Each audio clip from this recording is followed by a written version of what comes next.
लोढांना पुढाकार घ्यायचं काही कारण नाही आहे. हा ते RSSचा अजेंडा पुढे नेत आहेत. केईएम रुग्णालय हे का लोढाने बांधलं नाही, आणि केईएम रुग्णालय हे गेले वर्षानुवर्ष शतकानुशतक रुग्णाची सेवा करत आहे.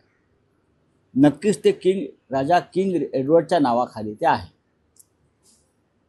एक ओळख म्हणून त्या नावाची देशात, महाराष्ट्रात आहे. आणि लोढांचं जे कारण आहे की गुलामीची प्रतीकं नकोत, बरोबर आहे.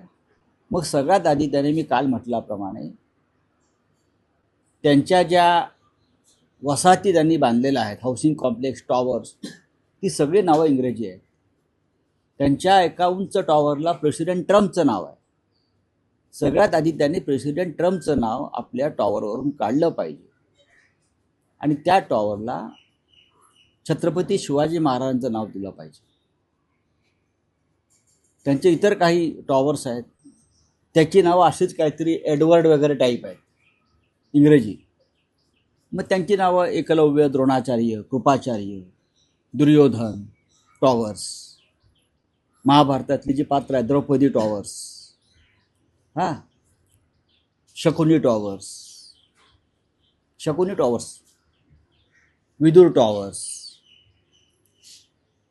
परशुराम टॉवर्स, श्रीराम टॉवर्स, जे डोंबिवलीत ते काय पालवा आहे ना, पलावा आहे, त्याला दुर्योधन कॉम्प्लेक्स म्हणा, महाभारतातलं पात्र आहे. तुम्हाला जर दुर्योधन हिंदू होता, कुठेतरी इतर नावं घ्या, बिभीषण टॉवर करा. एवढं जर तुम्हाला संस्कृती आणि धर्माची चिंता आहे तर करा ना. केमच का, मग स्वतःपासून सुरुवात करा, नक्कीच करा. काल शिवसेनेने त्या संदर्भात आंदोलन केलं. आपण पाहिलं असेल, शिवसेनेचे स्थानिक आमदार अजय चौधरी, इतर आमचे नगरसेवक, माजी महापौर, सगळ्यांनी तिकडे आंदोलन केलेलं आहे त्यासाठी. त्याला काही कारणं आहेत ना. ट्रम्प टॉवरचं नाव ज्या दिवशी ते बदलून छत्रपती शिवाजी महाराज करतील, किंवा त्यांच्या इतर सगळ्या टॉवरची नावं जी इंग्रजी आहेत, गुलामीची प्रतीक आहेत, ती बदलून मी सांगितली त्याप्रमाणे दुर्योधन, शकुनी, बरं का, वगैरे वगैरे करतील, तर तेव्हा आम्ही साधारण त्याच्यावरती विचार करू.